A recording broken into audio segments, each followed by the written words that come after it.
અરે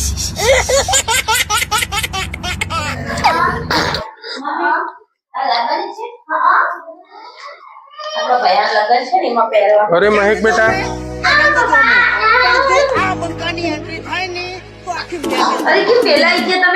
અરે મારી આજે તબિયત થોડી વધારે ખરાબ લાગી રહી છે, એટલા માટે હું ઓફિસ થી ઘરે જલ્દી આવી ગયો.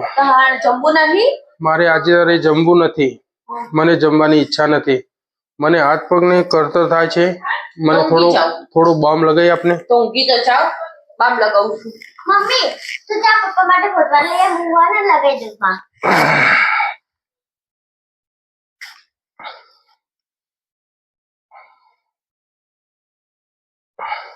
લો ફોટવાનું.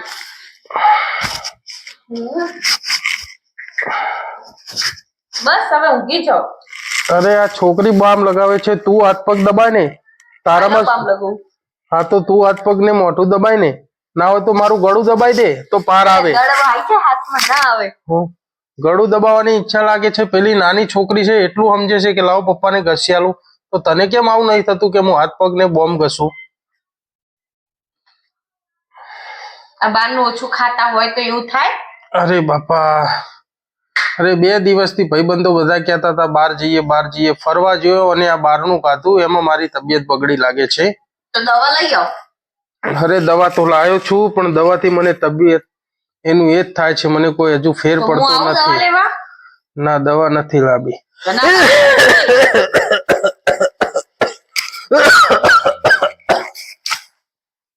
હું એક વાત કહું તમને.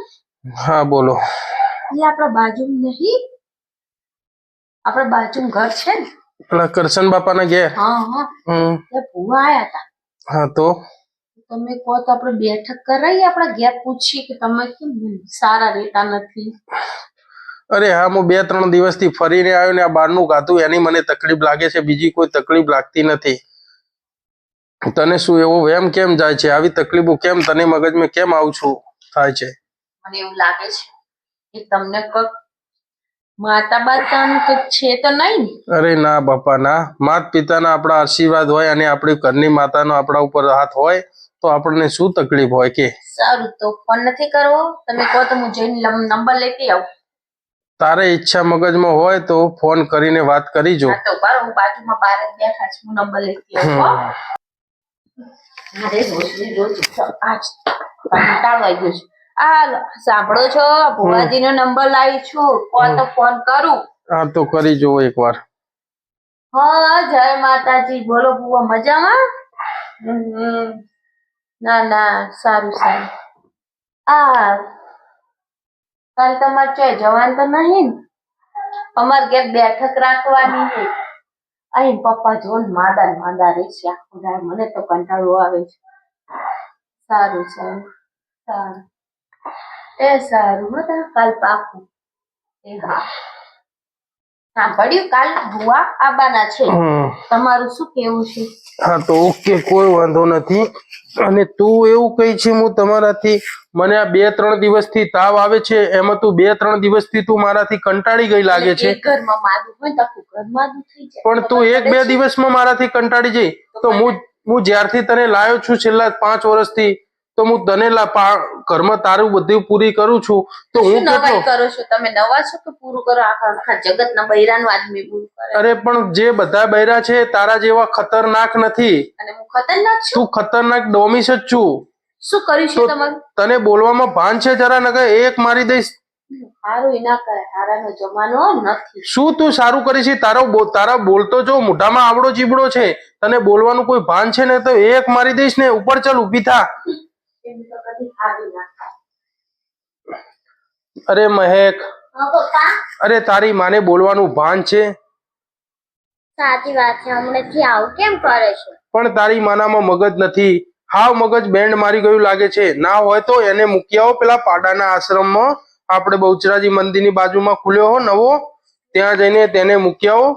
તો એને ભેંસને ગાયનું કામ કરે તો એને ખબર પડે કે આપણે ગામડે ખેતી છે છતાં આપણે એને સુખ મારવા માટે અહીંયા લાયા છીએ. તો એને વાતની કઈક ભાન છે, કઈ ખબર પડે છે?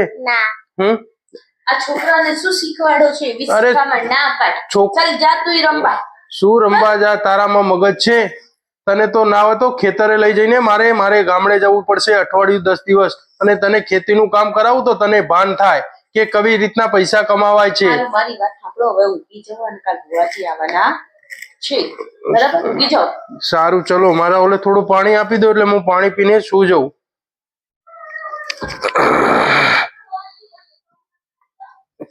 હે ભગવાન, હું તો આ જિંદગીથી કંટાળી ગયો છું.